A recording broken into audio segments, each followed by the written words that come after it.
Olá a todos! Vamos dar início a mais uma nova videoaula. Nesta videoaula iremos abordar conteúdos referentes à matéria da disciplina de Biofísica, ensinada em muitas instituições a nível de saúde, enfermagem, medicina, etc. Bom, e então, sem mais demoras, eu precisarei agora de explicar um pouco do sistema de unidades que é usado nessa área.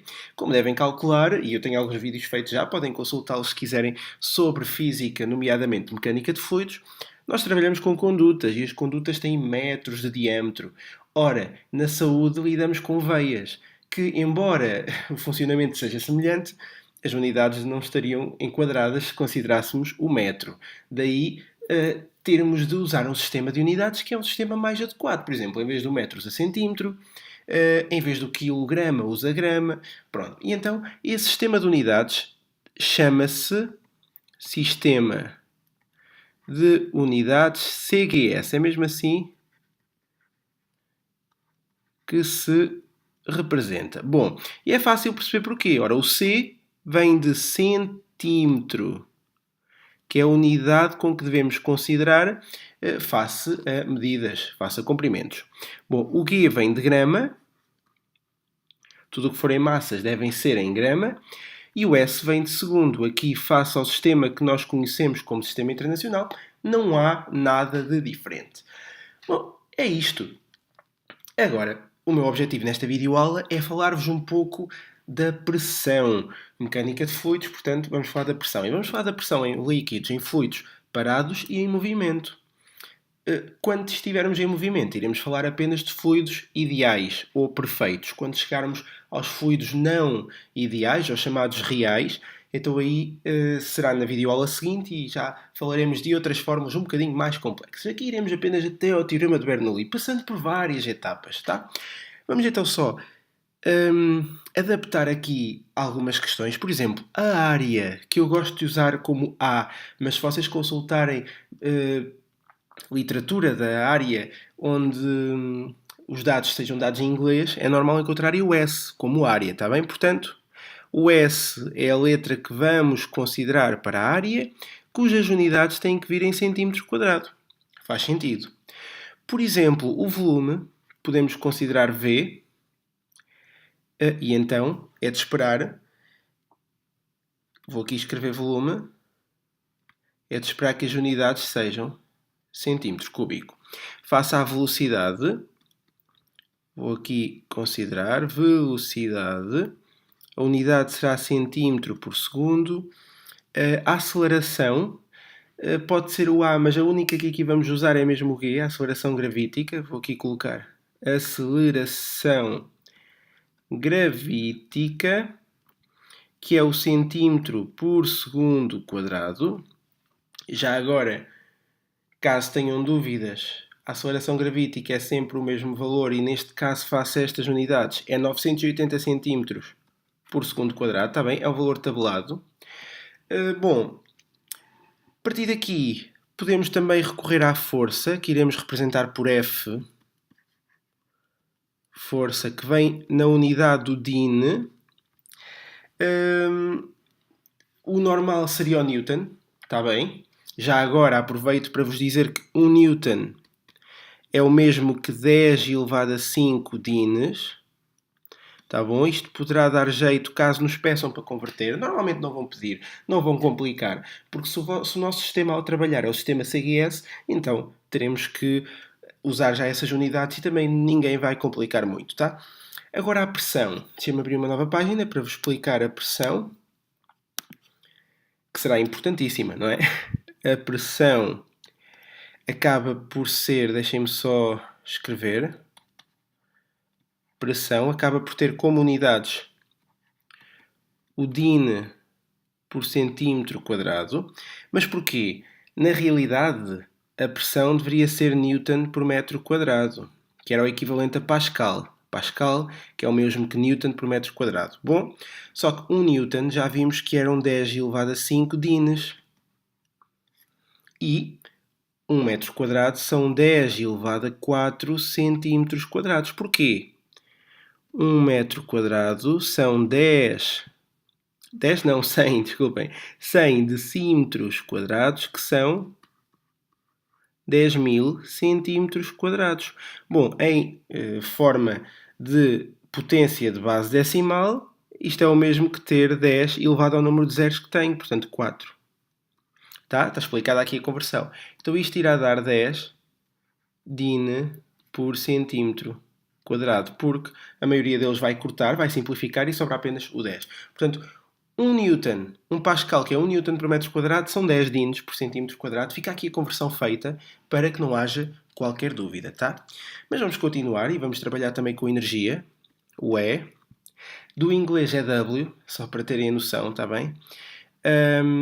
Ora, energia, cuja unidade é o erg, tá? Mas nós estamos todos habituados ao joule. Imaginem, um joule é o mesmo que 1 Newton vezes 1 metro. Newton metro.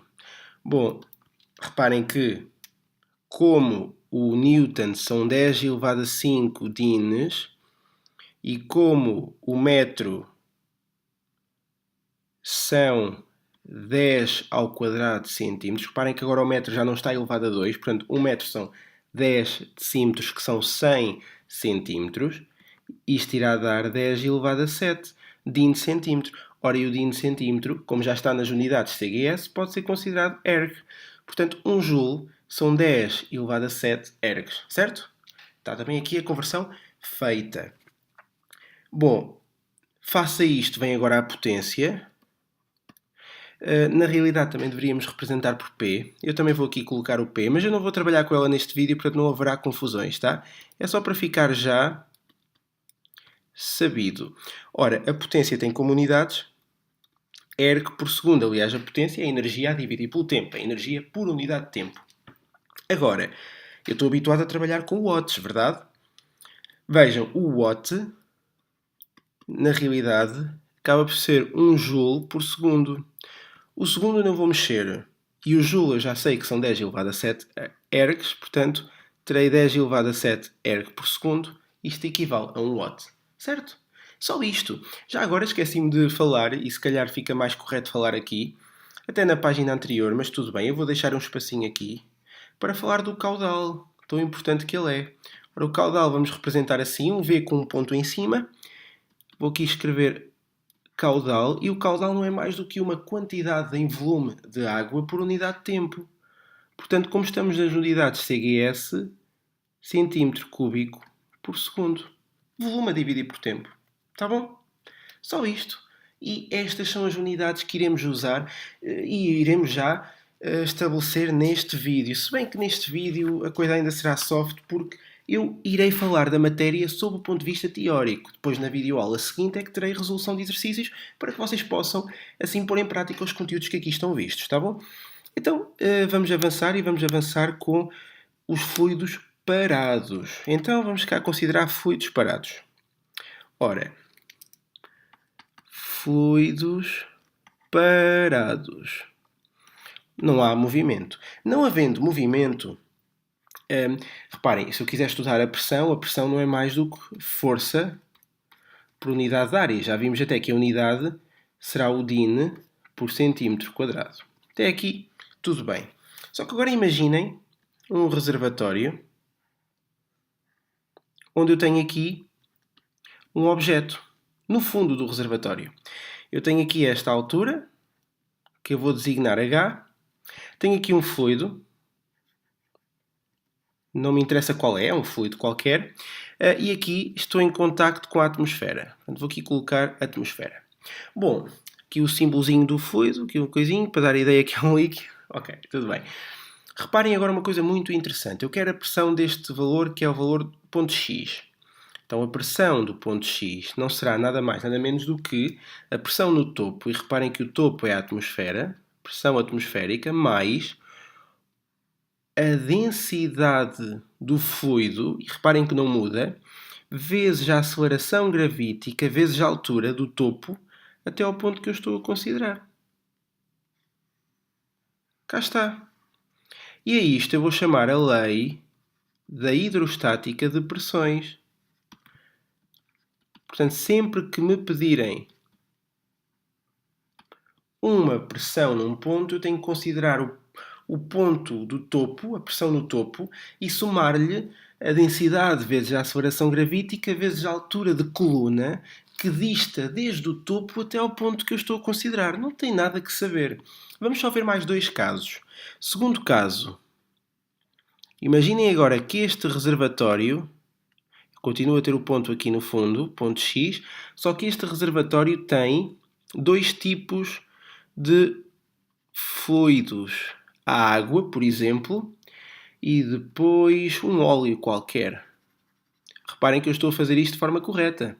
O óleo é menos denso que a água, portanto, não desce, tem tendência a ficar à superfície da água. Aqui, novamente, estou perante a atmosfera. Bom, aqui vou ter uma altura que eu vou designar a altura 1. Aqui vou ter uma altura que vou designar a altura 2. E é importante fazer esta distinção porque eu também terei dois ρs. Eu terei o ρ, a densidade do óleo, e a densidade da água. Então, reparem que a minha pressão no ponto X já terá de ser a pressão no topo, que continua a ser a pressão atmosférica, mais, e agora tomem atenção, o ρ do óleo vezes a aceleração gravítica vezes a altura de óleo, que está no topo, altura 1, mais ainda o ρ da água vezes a aceleração gravítica vezes o H referente à água, que é o H2. E esta passa a ser a minha fórmula para obtenção da pressão no ponto X. Como tinha vários líquidos, vários fluidos, nesse caso são mesmo líquidos, mas eu devo considerar fluido na idealidade, eu tive que considerar cada um deles para poder ter em consideração a minha pressão de forma correta no ponto onde eu queria calcular. Tá bom? Só falta mais um caso que eu quero ver, que já envolve diferença de pressões, que é o seguinte caso. Imaginem agora que num reservatório continua para a atmosfera. Se não tivesse para a atmosfera também não era grave, tá bom? Só tem um fluido, não há problema. Só que eu agora tenho um objeto aqui e outro objeto aqui. Este é o meu objeto A, este é o meu objeto B. Querem ver uma coisa interessante? A altura do A à superfície vou considerar HA. A altura de B à superfície vou considerar HB. Então vamos ver uma coisa interessante. Eu tenho que a pressão em A será a pressão no topo, que é atmosférica, mais ρ, não sei qual é o fluido, portanto não me vou preocupar, vezes o G, vezes a altura do A. Já a pressão em B será a pressão atmosférica também, mais o ρ do fluido, vezes a aceleração gravítica, vezes a altura de B. Ok, então e se eu quiser a diferença de pressões entre A e B? Ou entre B e A, neste caso vou fazer entre A e B. Então vou fazer que P de A menos P de B será então igual à pressão atmosférica. Agora vou pôr o A todo. Vejam. E vou subtrair pelo B todo. Pressão atmosférica mais ρg HB. E agora vou simplificar. Vejam que pressão atmosférica menos pressão atmosférica simplifica, são a mesma. Então eu fico com ρg HA menos ρg HB. E então, se quiser apresentar a fórmula final, eu chegarei à conclusão que a diferença de pressões entre A e B não será nada mais nada menos do que, ora, vou colocar em evidência o ρ e o G, porque são comuns aos dois, e entre parênteses vou apenas colocar HA menos HB. Portanto, e esta sim é a conclusão final da lei hidrostática de pressões, que me diz que a variação da pressão está intimamente ligada à variação da profundidade. Sim, porque estes H's que eu chamo alturas, na verdade são consideradas profundidades, porque são alturas de fluido. E normalmente, como a superfície é aqui, aliás, se isto fosse o mar, este era o nível do mar. Portanto, a partir do momento em que baixamos no nível do mar, não se falamos em altura, falamos em profundidade. Devemos sempre falar em profundidade quando toca a pressões. Há muita gente que até em vez do H usa o Z para referir à cota, que é mesmo já relacionado com profundidades. Mas não se preocupem com isso, tá bom? Tanto faz uma ou outra, não há grande problema. O que é certo é que fica aqui vista de um ponto de vista teórico a lei da hidrostática de pressões. Tá bom? Espero que se esteja a entender, porque de facto, se não der para entender, então é complicado. Mas também só com a resolução de exercícios é que vão ter em consideração alguns pormenores que eu aqui falo e que acabam por saltar sempre a falhar na pessoa que está a tentar aprender. É normal. Há muita coisa teórica que nós vemos e ouvimos na teoria e não a retemos, não há hipótese. Mas, continuando agora, ainda na parte dos fluidos parados, ainda não terminei, vamos só falar de mais um princípio, que é o princípio de Arquimedes. Ora, o que é que me diz o princípio de Arquimedes? Eu não o vou enunciar, porque se vocês encontram na net, vou apenas colocar a fórmula referente ao seu princípio. Ora, princípio de Arquimedes. Está relacionado com a impulsão. E a força de impulsão é uma força muito interessante. Imaginem, mais uma vez, um reservatório. Eu hoje estou mesmo inspirado, não haja dúvida. Ora, e coloco um objeto, não importa a sua forma, coloco debaixo d'água. Se repararem, este objeto, no seu centro de massa, está sujeito a uma força que se representa por peso. Por sua vez, há uma força oposta ao peso que se designa de impulsão, que é quase como uma força de reação dentro de um fluido. De um líquido, normalmente, é onde se sente mais. Tá bom? Então, a verdade é que tanto o peso como a impulsão se podem relacionar. Vejam, como é que eu posso calcular o peso? Já agora um peso de um corpo é simples. É a massa vezes a aceleração gravítica, tá bom? Esta é a forma mais comum. Mas segundo Arquimedes, e é muito fácil de perceber, o peso do corpo pode ser calculado da seguinte forma. Bom, o volume do corpo que está mergulhado, vezes a aceleração gravítica, porque ele está sujeito à gravidade, como devem calcular, vezes a densidade do corpo, que eu vou designar de ρ'. E esta é a fórmula para o peso. Já para a impulsão, a fórmula será a seguinte, vejam. Não acertei na cor. Se eu tivesse calado, se calhar vocês não reparavam. Mas ia jurar que tinha sido esta. Não, se calhar foi a de cima. Pronto, pormenores, ok? Estou a ficar velho, já não vejo bem as cores, é triste. Bom, a impulsão será o quê? Será o volume de fluido deslocado vezes a aceleração gravítica vezes a densidade do fluido, que aqui se representa apenas por ρ. A verdade é que o volume do corpo mergulhado é sempre igual ao volume do fluido deslocado. Eu quero que vocês tenham esta noção. Isto também já faz parte do princípio de Arquimedes. Estes dois valores acabam por ser iguais. Certo? Por isso é que eu agora vou entrar aqui com uma fórmula, vou aqui considerar um R como sendo uma espécie de um deslocamento. Já vou explicar isto melhor. Acaba por ser o deslocamento do corpo. Deslocamento do corpo no fluido. Bom, e este R, segundo os autores, é determinado fazendo a impulsão menos o peso. E agora, se eu quiser fazer a operação de outra forma, eu vou então colocar o volume do fluido deslocado, que eu vou apenas considerar V, vezes o G, vezes o ρ do fluido, menos o volume do corpo mergulhado, continua a ser V, até é o mesmo, vezes o G, vezes o ρ do corpo, que este sim muda. E então, se eu quiser simplificar de outra forma, agora deixem-me fechar isto, está a incomodar, eu vou então considerar que o R, o deslocamento do corpo no fluido, será então o volume vezes a gravidade, vezes a diferença entre o ρ do fluido e o ρ do corpo. Façam esta distinção com base no que eu aqui escrevi, está bem? Tenham atenção.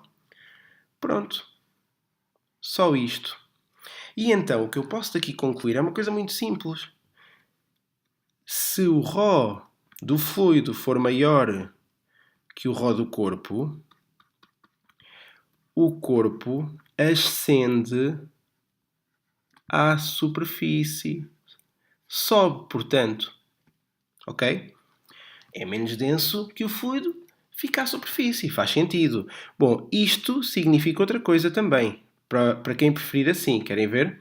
Significa que, bom, se o ρ do fluido é maior que o ρ do corpo, é porque a impulsão é maior que o peso. Certo? Mas isso creio que também não haja dificuldade em entender. E se a impulsão for maior que o peso, É ou não é verdade que o corpo vai subir? Este esquema diz tudo. Não há grande dificuldade aqui. Então, e se o Rho for menor que o Ρ'? Ou seja, se a densidade do fluido for menor que a densidade do corpo. Bom, aqui o corpo afunda. Pronto, afunda até chegar ao fundo, como é óbvio, tá bom? E então aqui, isto significa o mesmo que dizer agora que a impulsão é mais pequena que o peso. Então, e vou já deixar aqui, a impulsão for igual ao peso? Simples. Isto vai significar que o Rho é igual ao Ρ', portanto as densidades do fluido e do corpo são as mesmas, são a mesma. Então o que significa que o corpo permanece estático, na posição onde é colocado no fluido. Ou seja, embora haja forças a atuar, essas forças acabam por não ter influência no corpo. Ou seja, o seu somatório é nulo. E então o corpo é como se não tivesse a ser afetado por qualquer força. E se eu colocar a meio, imaginem um reservatório com 2 metros de profundidade. Se eu o colocar a 1 metro de profundidade, ou seja, a 1 metro do topo e a 1 metro do fundo, ele permanece a 1 metro. Nem sobe nem desce. Tá bom? E estas são as conclusões que podemos retirar do princípio de Arquimedes. E assim temos, no essencial, visto de forma teórica, tudo aquilo pelo menos que vos interessa quanto à componente de fluidos parados, sob o ponto de vista de poderem resolver exercícios deste género, tá bom? Não há assim nada muito mais complexo a poder ser acrescentado. No entanto, se surgir alguma dúvida adicional, avisem que eu posso fazer vídeos a complementar aquilo que aqui está explicado, tá bom? O objetivo é que vocês entendam a matéria e entendam o básico e também o fundamental para entenderem os conceitos teóricos e para poderem fazer alguns exercícios. Isso é muito importante. Tendo esta parte resolvida, eu vou fechar aqui algumas páginas para não meter medo a quantidade de páginas que eu já tenho abertas. Se calhar vocês não conseguem ver, mas eu vou-vos mostrar. Eu vou baixar aqui um bocadinho esta página. Reparem aqui, Untitled 2. Ou seja, eu às vezes vou abrindo.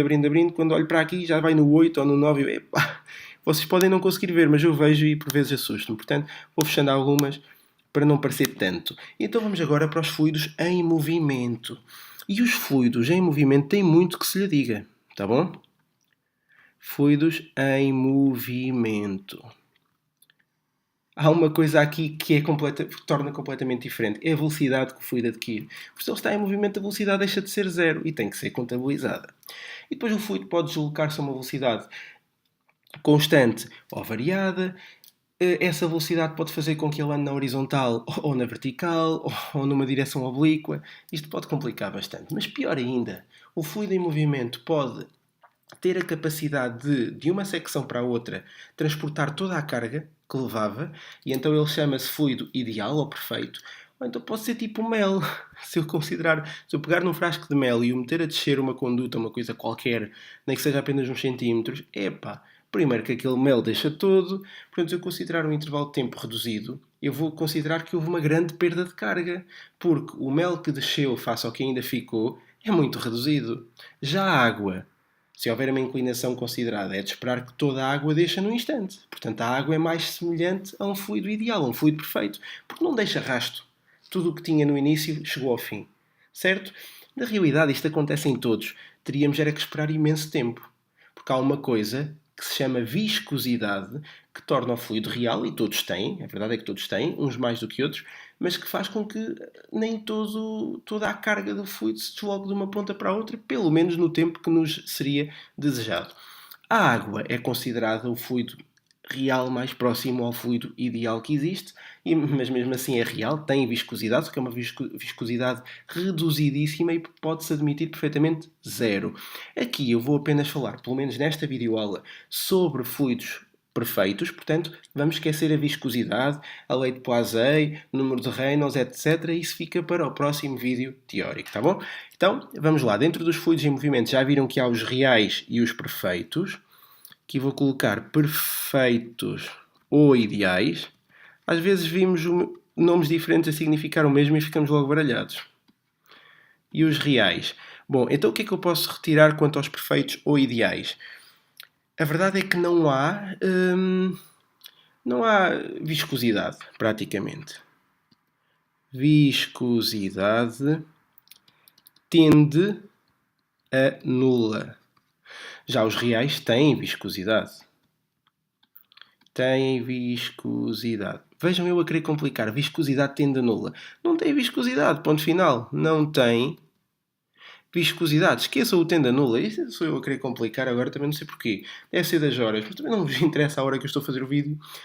Podia ser vergonhoso estar a dizer isto, portanto, está sol, faz de conta. Bom, então, não tem viscosidade. E são estes que eu vou trabalhar. Eu vou já arriscar aqui estes, porque não vou trabalhar estes agora. E dentro dos fluidos ideais, em movimento, interessa-me estudar as suas 3 componentes principais. Quais são as suas 3 componentes? Bom, primeira, energia cinética. Pois é, então estamos a falar em velocidade, em movimento, não é? Não podia deixar de ser. Energia cinética. Bom, a energia cinética é em função do movimento e a fórmula é simples. Vamos representar por EC e a fórmula é 1 meio de mv². As unidades têm que ser erg, porque são energia, tá bom? Só que é muito normal nós estudarmos esta componente por 2 tipos de unidade. Eu gosto de estudar a energia cinética por unidade de massa ou por unidade de volume, ou seja, ter erg por grama, desculpem, ou erg por centímetro cúbico. Então, se eu tiver por unidade de massa, aqui, então eu terei a energia cinética por unidade de massa, que será igual a 1 meio da massa vezes a velocidade ao quadrado dividido pela massa. A massa simplifica, fica apenas com 1 meio da velocidade ao quadrado. E as unidades são simples. Erg por grama. Certo? Não há nada que saber, portanto torna-se até muito simples. Então, mas e se for por unidade de volume? Bom, por unidade de volume a coisa complica um bocadinho mais. Vejam, energia cinética. Vou aqui só colocar, desculpem, por unidade de volume.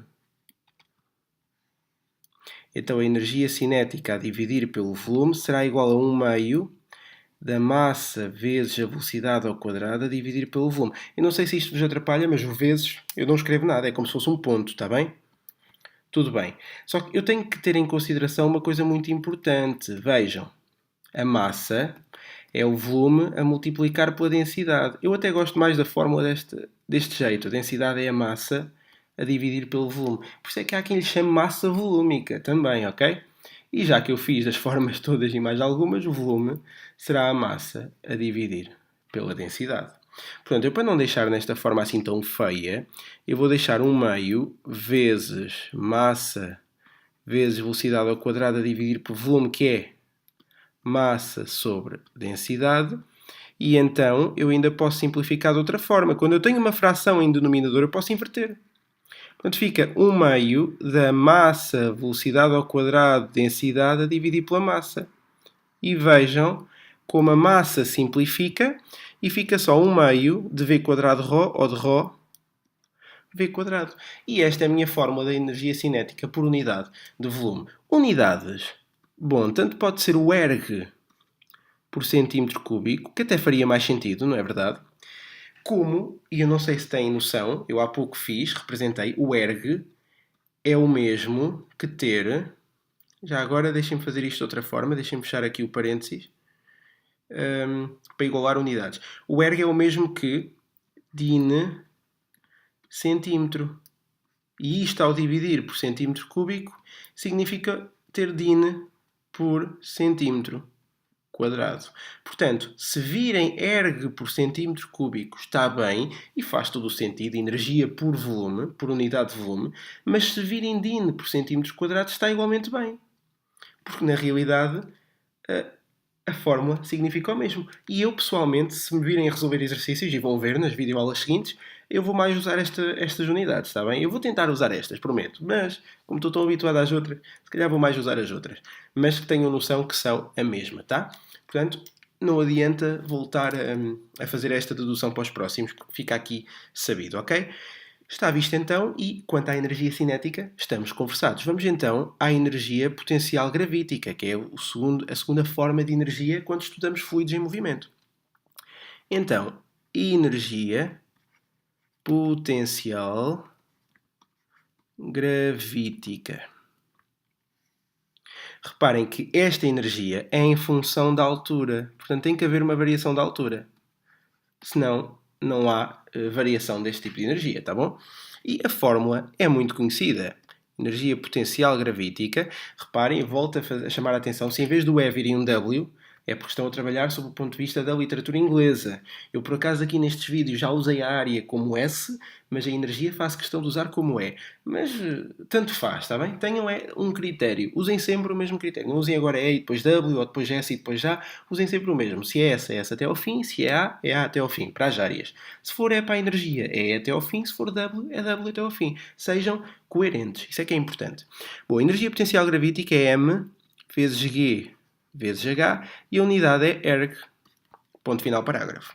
Contudo, também aqui eu posso ter, sob o ponto de vista de unidade de massa, por unidade de massa, vou aqui colocar, por unidade de massa, e então eu não terei mais nem menos do que a energia potencial gravítica a dividir pela massa, e será simples, será mGh a dividir por m, ou seja, será apenas GH. Tão simples quanto isto. Reparem que as unidades serão erg por grama, sempre no sistema CGS, nunca no sistema internacional. Atenção. Também terei por unidade de volume. E então,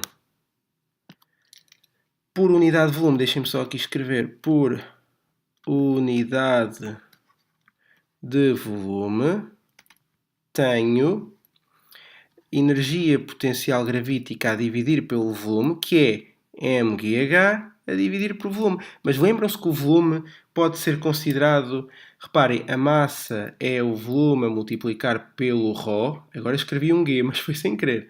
Pelo ρ, portanto, onde está volume, posso substituir por massa a dividir por ρ. Reparem que eu confesso, eu não sabia de cor aqui é que era igual ao volume, mas sabia de cor uma das fórmulas. Basta saberem uma das fórmulas. A partir dessa deduzem as outras. E então teremos mGh a dividir por m sobre ρ. Fração em denominador inverte a fração. mGh ρ a dividir por m. E isto fica ρg h. Uma nota, eu não farei questão de usar assim, mas ao ρg nós chamamos-lhe gama. E o que é o gama? É o peso volúmico, cujas unidades poderão ser Newton por metro cúbico em SI, ou então no vosso caso será DIN por centímetro cúbico. Mas, atenção, eu não vou fazer questão de complicar, vamos usar o ρ vezes o G. Não há grande problema aqui, tá bom? Pronto, foi só uma nota, lá estou eu a querer complicar, hoje está mal isto, para os meus lados, mas não. Eu espero que estejam a entender, porque de facto esta matéria não é assim nada muito complicada e eu acho que se consegue entender bem, tá bom? Até a ver, estamos conversados, vamos então agora terminar com a última componente de energia, que é aqui, a energia potencial de pressão. Tínhamos que considerar a pressão, estamos a falar de fluidos, portanto, a energia potencial de pressão. Bom, esta energia está em função de quem? Da pressão. Função da pressão, tal como a cinética em função da velocidade e a potencial gravítica em função também da gravidade, mas da altura, ok? Então, a energia é muito simples, representa-se por EPP, potencial de pressão, não vamos aqui complicar muito, e basicamente não é mais do que a pressão a multiplicar pelo volume. E a unidade é erg, sem grandes dificuldades. Também aqui podemos tê-la por unidade de massa ou por unidade de volume. Portanto, eu vou ter aqui por unidade de massa, por unidade de massa, e terei então a energia potencial de pressão a dividir pela massa, que será a pressão vezes o volume a dividir pela massa. E agora uma coisa muito importante. Vejam, pode parecer um bocadinho complicado. eu compreendo. Mas é ou não é verdade que a massa volúmica é a massa a dividir pelo volume? Isto implicará uma coisa. Se eu tiver volume a dividir pela massa, não é o mesmo que ter sobre ρ? É. Ou então, de outra forma, ter isto desta forma é o mesmo que ter a pressão a dividir por massa sobre volume. Há pouco eu fiz, quando tinha uma fração em denominador, invertia a fração. Aqui estou a fazer ao contrário. Para quê? Para poder dizer que por unidade de massa, a energia potencial de pressão representa-se assim. Pressão a dividir pela densidade. E façam mesmo este ρ assim todo manhoso como eu estou a fazer. Cheio de curvas, que é para distinguir do P. Senão é uma chatice. Já não sabem quem é o ρ, quem é o P e podem mesmo enganar-se por causa disto, está bem? Portanto, tenham muita atenção, tá? Muito cuidado, ok? Bom, e então, o que é que eu posso fazer daqui? Falta as unidades, agora o meu cérebro parece que parou. Erg por grama, sabem que é de 90.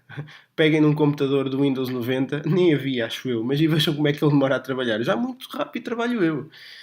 Hoje em dia nem os 98 trabalham bem, quanto mais. E eu sou de 90 e, por muito que demore a pensar, ainda não está muito mal. Ora, vá, brincadeiras à parte para terminarmos isto. Vejam que pressão a dividir pela massa volúmica, ou pelo ρ, pela densidade, é o mesmo que ter energia potencial de pressão por unidade de massa, ou seja, erg por grama. Ok? Desculpem aqui, isto agora escapou. Pronto. E falta então ver a energia potencial de pressão por unidade de volume.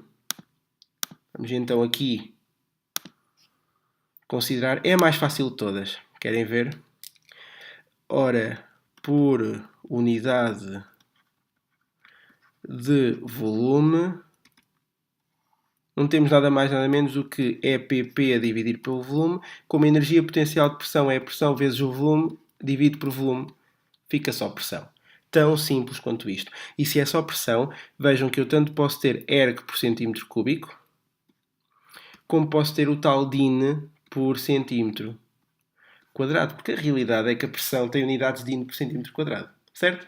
Mas o erg por centímetro cúbico faz mais sentido que a energia por unidade de volume. Até faz mesmo mais sentido, não adianta aqui ser teimoso. Eu gosto mais do din por centímetro quadrado, mas a verdade é que assim até faz mais sentido. Bom, terminando isto, vamos agora entrar na última parte deste vídeo, que já está um bocadinho grande, é verdade. Vamos falar do princípio de conservação da massa, para deduzirmos assim a equação da continuidade e terminarmos em beleza com o teorema de Bernoulli.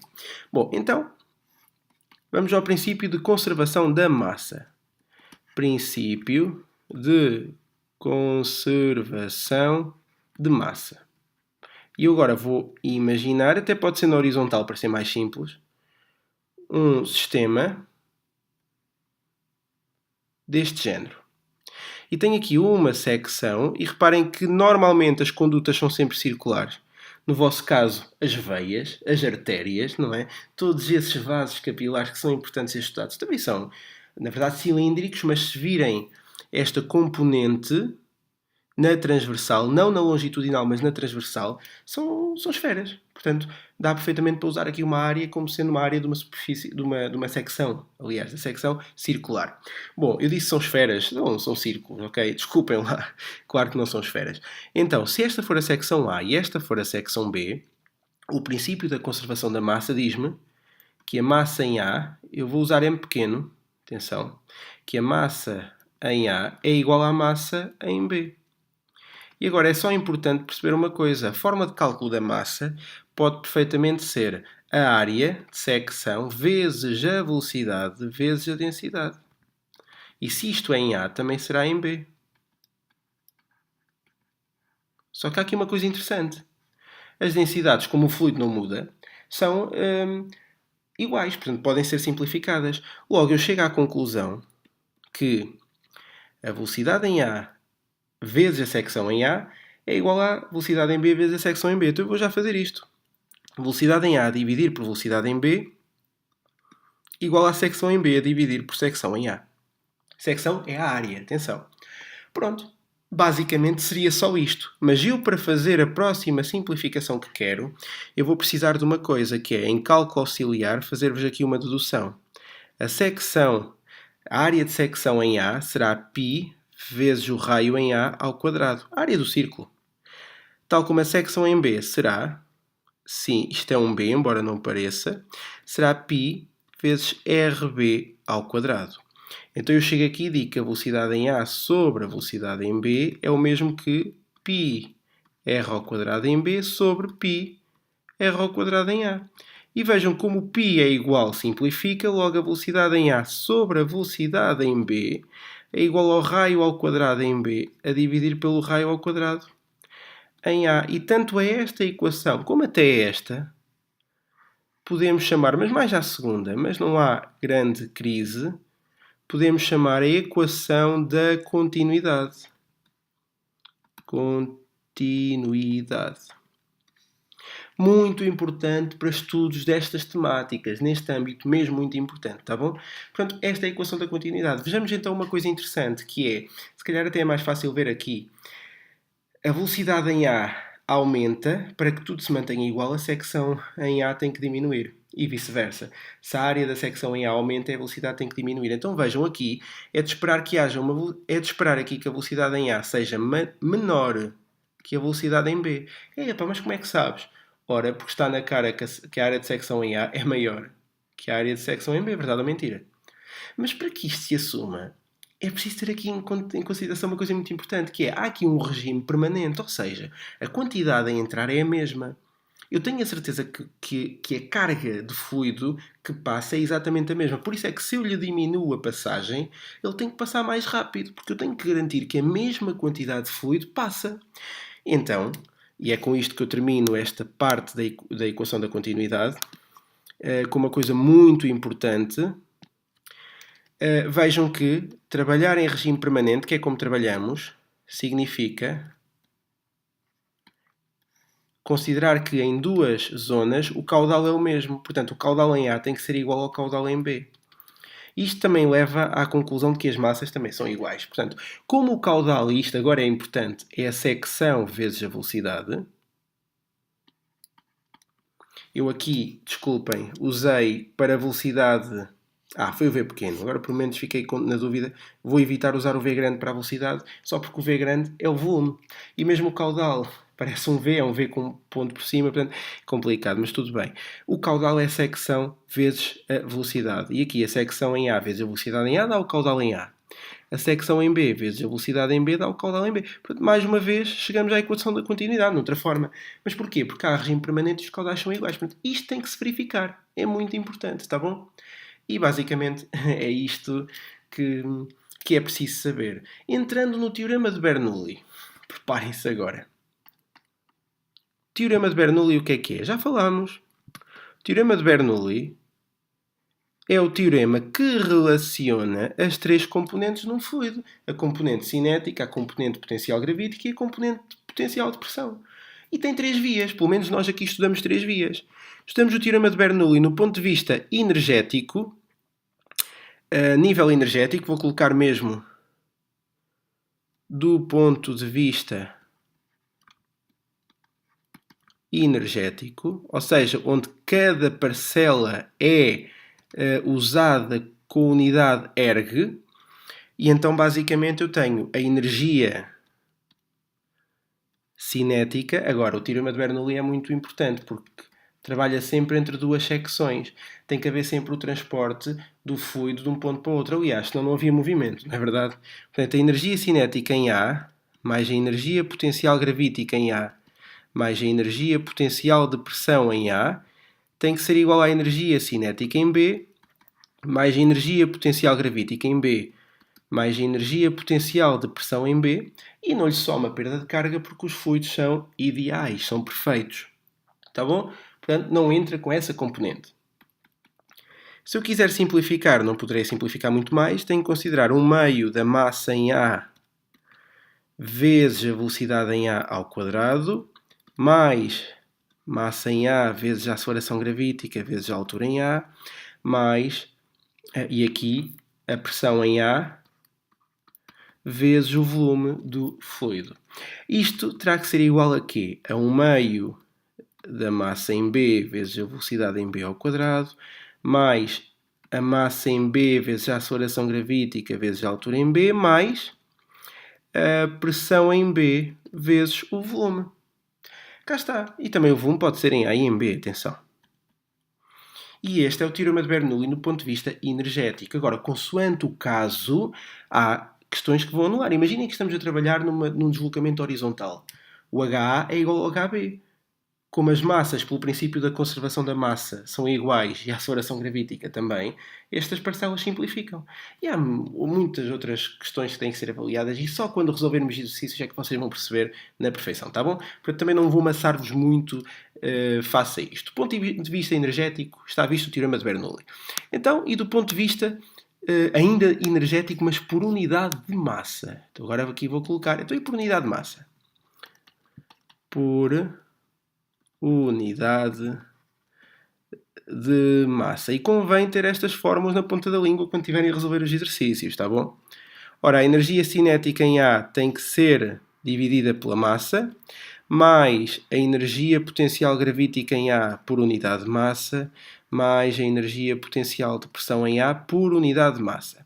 Isto tem que ser igual à energia cinética em B por unidade de massa, mais energia potencial gravítica em B por unidade de massa, mais a energia potencial de pressão em B por unidade de massa.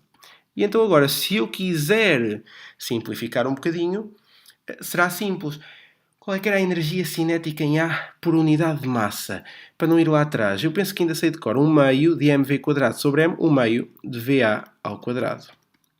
Mais a energia potencial gravítica, ainda era mais fácil. mgh sobre m fica gha. Já a energia potencial de pressão acaba por ser pressão a dividir pela densidade. Cá está. Então, e no segundo caso, 1 meio de VB ao quadrado mais GHB mais pressão em B sobre a densidade. E cá está o teorema de Bernoulli e energético por unidade de massa. Então, e por unidade de volume? Por unidade de volume. Aqui torna-se importante voltar a fazer a fórmula inicial, a energia cinética em A por volume, mais a energia potencial gravítica em A por volume, mais a energia potencial de pressão em A por volume. Tudo isto é igual à energia cinética em B por volume, mais a energia potencial gravítica em B por volume, mais a energia potencial de pressão em B por volume. Vamos lá simplificar um bocadinho isto? Ora, eu terei 1 meio de mv² sobre v, portanto, 1 meio de ρ va ao quadrado. Mais, agora aqui na energia potencial gravítica, mgh sobre v será ρ gh, porque m sobre v dá ρ.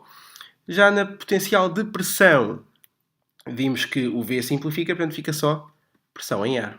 Isto será igual a 1 meio do ρ VB ao quadrado mais ρg HB mais a pressão em B. E agora, por favor, tenham em consideração uma coisa. Aqui, todos os termos têm como unidade erg por grama. Aqui, todos os termos têm por unidade, lá está, erg por centímetro cúbico. Oi, o cúbico estou a sair, ou din por centímetro quadrado. No ponto de vista energético, é só erg, como devem calcular, tá bom? No entanto, eu faço questão aqui de voltar atrás, só para ter a certeza que vocês apontam. No ponto de vista apenas energético, as unidades são o erg. Ok? Pronto. E, na realidade, há outras condicionantes do teorema de Bernoulli, mas isso, se quiserem, eu posso depois fazer menção a vídeos que eu tenho de mecânica de fluidos mais aplicada à engenharia, creio que não seja preciso para vocês, nomeadamente em engenharia gostamos muito de trabalhar em pressões relativas. Para quê? Para que a pressão atmosférica seja considerada zero. Também gostamos muito de considerar em grandes reservatórios a velocidade aproximadamente nula, e faço-vos a menção de uma albufeira. Imaginem uma barragem. A montante da barragem, antes da água cair, na parte mais alta, o que verificamos é que, mesmo que estejam 1 ou 2 ou 3 comportas abertas, nós olhamos para a parte alta da água e parece que a água não se mexe nessa superfície. Lá dentro ela está a mexer-se, mas a superfície não se mexe. E então, a nível de cálculo, o desprezar essa velocidade é válido. Ou seja, o resultado final, considerando a velocidade ou desprezando, é praticamente o mesmo. Por isso é que se pode desprezar na matemática ou na ciência, podemos desprezar algo não se for demasiado pequenino. Até porque os venenos, por exemplo, são muito tóxicos e são pequeninos. E as concentrações são pequeninas da mesma. Quanto mais tóxico, menor é a dose para causar morte, não é verdade? Nós devemos desprezar algo quando no resultado final a diferença face ao cálculo sem o desprezar não muda muito. É por isso, é graças a isso que se podem desprezar valores. Mas isto já entramos aqui em componentes não necessárias para a vossa área, com certeza absoluta. Portanto, esqueçam o que eu acabei de dizer, fixem aquilo que eu acabei de fazer e na próxima videoaula, se seguirem a lista de reprodução, e eu aconselho, a próxima videoaula terá resolução de exercícios sobre esta temática. Só sobre líquidos reais, não, desculpem, líquidos ideais ou perfeitos, tá bom? Vamos fazer tudo e mais alguma coisa com estas fórmulas, vai ser uma maravilha. Vocês vão entender isto de uma vez por todas. Se não entenderem, têm onde me encontrar, é só colocarem a vossa dúvida que eu não terei quaisquer problemas em esclarecer-vos. Assim eu também saiba, atenção, mas esperemos que sim. Da minha parte é tudo, espero que vocês tenham gostado, partilhem com os vossos amigos se acham que vale a pena, atenção, e até para que estas explicações cheguem a todos, porque são explicações completamente gratuitas e mesmo que não estejam a 100%, se for uma ajuda já não é mau, verdade ou mentira? Espero que tenham gostado, qualquer coisa apitem e é só, tá bom? Um forte abraço biofísico a todos. Adeus!